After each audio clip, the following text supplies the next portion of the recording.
I've been thinking about my family a lot. I've got a lot of siblings. I'm the youngest of 6 siblings. I'm 27. My elder sister is in her 40s. Massive gap between us as well.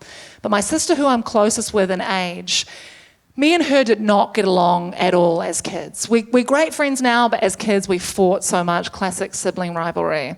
And in her defence, I was very sensitive. I was a very sensitive child.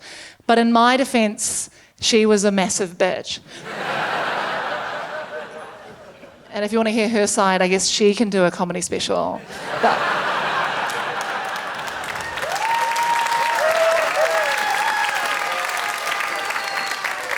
I do want to be fair to her, and I thought the fairest way to present our relationship at the time would be to read you something that I wrote at the time when I was 7 years old. I found my story writing book when I was at school, where you write down what you got up to at home and then the teacher marks you on your writing. And I found a story recently that concerned me. And I thought I'd read it to you guys now, and you guys can determine maybe who was in the right in this situation. Does that sound good? All right, we'll do that. Thank God, because it's part of the show.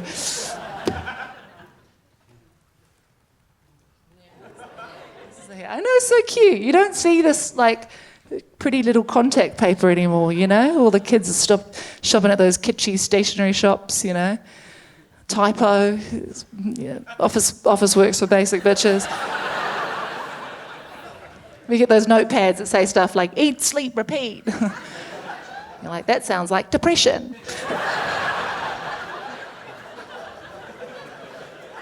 So there's heaps of stories in here of when I was a kid. She's not attached anymore. It's like that old. But I'm legitimately going to read you word for word. I've not changed anything since what I wrote as a 7-year-old. The only little bit of context that you need to know is that my sister's name is Cherie, and someone gasp.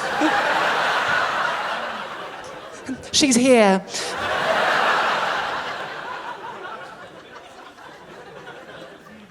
My sister's name is Cherie, and my mum at this time had a sore throat. So I go, Okay. You ready? Okay, thank you. On Tuesday after school, my mum felt sick in the neck.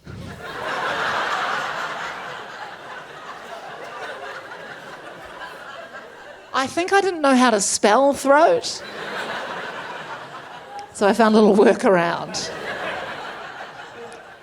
My dad said for her to go to the doctor, but Mum said she was too sick in the neck to go anywhere. Then Dad said, if it's that bad, you'll have to go to the doctor.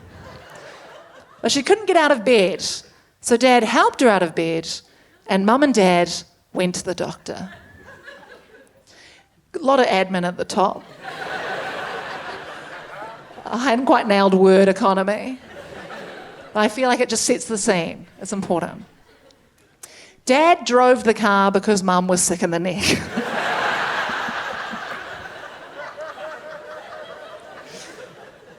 The doctor's was far away. They went to the far one because every other doctor's was all too much money. Little insight of where I get my cheapness from. While they went to the doctor's, I stayed at Victoria's house. Cherie was trying to hit us with a golf club.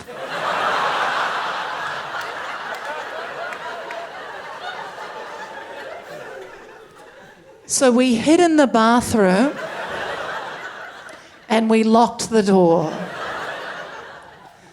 When we went out, she tricked us because she said, I'm going home now.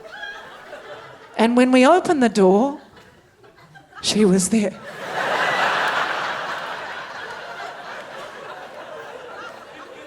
She hit us with the golf club. Victoria was acting like a cowgirl because she was going yippee-i-oh after she hit us with the golf club. So she was into it. We quickly closed the door and locked the door, but when I went out, I saw her straight away. But then she hit me in the face. Then I started to cry because she hit me in the face. And it really hurt. But it only hurt in the face. It's like classic younger sibling optimism, just happy to make it out there alive. Then Victoria's mum got angry at me because I was crying, and I always cry. I was a sensitive little child, okay? The story kind of goes on, and I talk about having a relatively normal day after that, going to the beach and just having a great day. But at the end of this long story, the weird thing is that my teacher has just given me like a Mickey Mouse sticker and written a fantastic recount.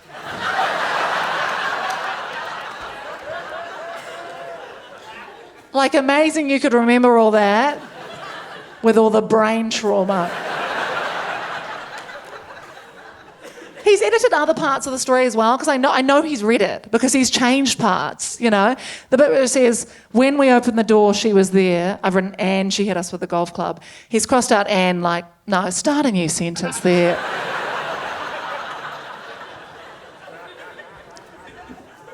So I don't know who's in the right. I read that story at her wedding.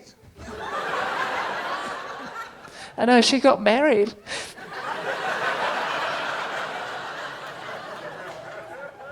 I thought that was water. That is gin. Fuck yeah. Before I tell you this story, I will let you know that I've processed this and I think this is very funny. It's not that bad. My mum reminded me of this recently. He did this exercise in our class. We're about 7 years old, did this exercise in our class where he was like, write down the names of the 3 people in the class that you like and the 3 people in the class that you do not like. How fucked is that? That's not a classroom exercise. That's a challenge on RuPaul's Drag Race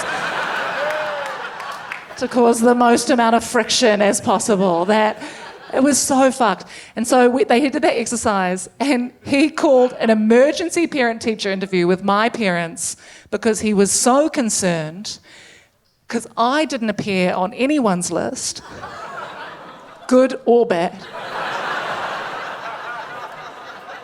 I simply did not exist. It was weird because I was quite an attention-seeking child, and no one noticed. It was such a crazy thing. But I thought it was so weird because I was the only one he did that for. I was the only person he called an emergency parent-teacher interview with. He didn't do it for the girl who appeared on the most disliked list over and over again. He was like, yeah, Sarah's a bitch, but at least she's not bland. I'd be concerned about the girl who appeared on the most liked list over and over. Because I feel like your popularity in life is a parabola. I'd be calling up her parents like, we're really concerned. We think she's peaking in year 2. It's like my whole class looked at me and they were like, we see leaves.